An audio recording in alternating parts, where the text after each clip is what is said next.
Yo, assalamualaikum. Kembali lagi di channel Perang Damai.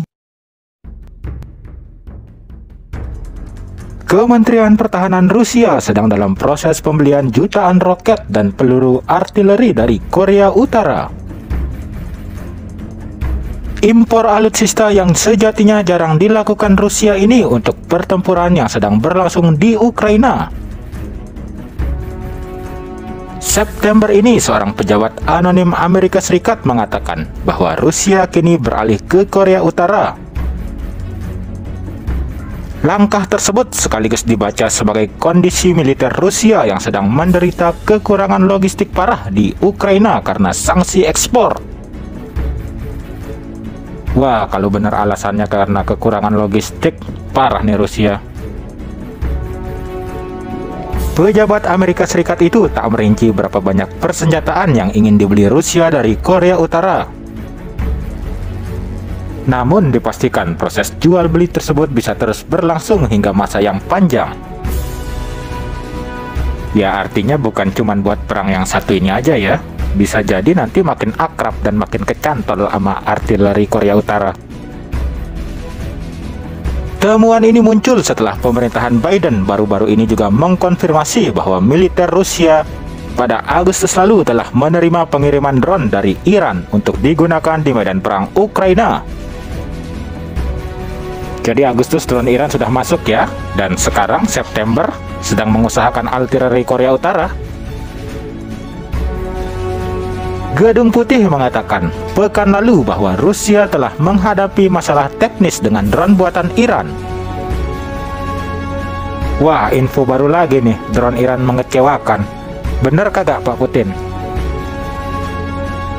Namun yang patut diingat, kendati Barat mengklaim Rusia sedang menghadapi masalah, bantuan dari dua negara sahabatnya ini menunjukkan Rusia juga tak berperang sendirian.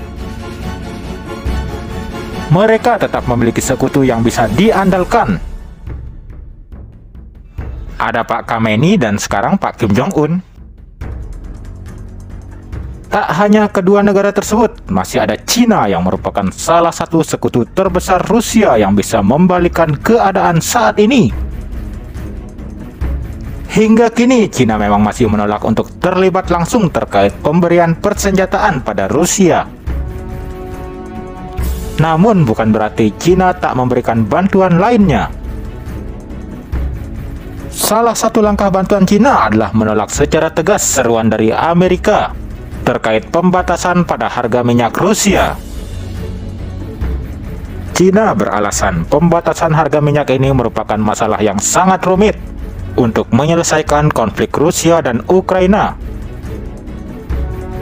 Kebijakan harga tersebut dibuat oleh negara-negara G7, dihajatkan untuk menekan keuntungan Rusia. Tapi sekali lagi Cina menolak ya. Jadi walaupun nggak ngebantu secara militer, bantuan ini sangat berarti banget buat Rusia. Para menteri keuangan G7 yang terdiri atas Amerika, Kanada, Inggris, Jerman, Prancis, Italia, dan Jepang telah bersepakat dalam mengenakan pagu harga minyak Rusia untuk membatasi pendapatan negara beruang merah tersebut. Uni Eropa telah mendesak Cina juga India untuk bergabung dengan inisiatif pembatasan harga G7. Wah, selain Cina, India juga didesak melakukan hal serupa ya. By the way, India juga bisa jadi sekutu Rusia loh, walaupun kalau India sama Cina agak nggak akur gitu. Tapi tetap aja India sama Rusia akrab. Di lain pihak, Rusia juga mengancam akan berhenti menjual minyaknya ke negara-negara yang melakukan pembatasan terhadap harga energinya. Nah lo, Pak Putin marah kan? Kremlin menegaskan pembatasan harga di bawah biaya produksi akan menyebabkan destabilisasi pada pasar minyak dunia, sebagaimana diberitakan IDX Channel. Kalau Rusia bertindak lagi, bisa-bisa harga Pertalite melambung tinggi nih. Hei, maaf, fokus. Sekian untuk episode bermanfaat tentang Rusia yang mendapat bantuan dari Iran dan juga Korea Utara kali ini, termasuk Cina bahkan India yang menjadi sekutu balik layar. Wassalam.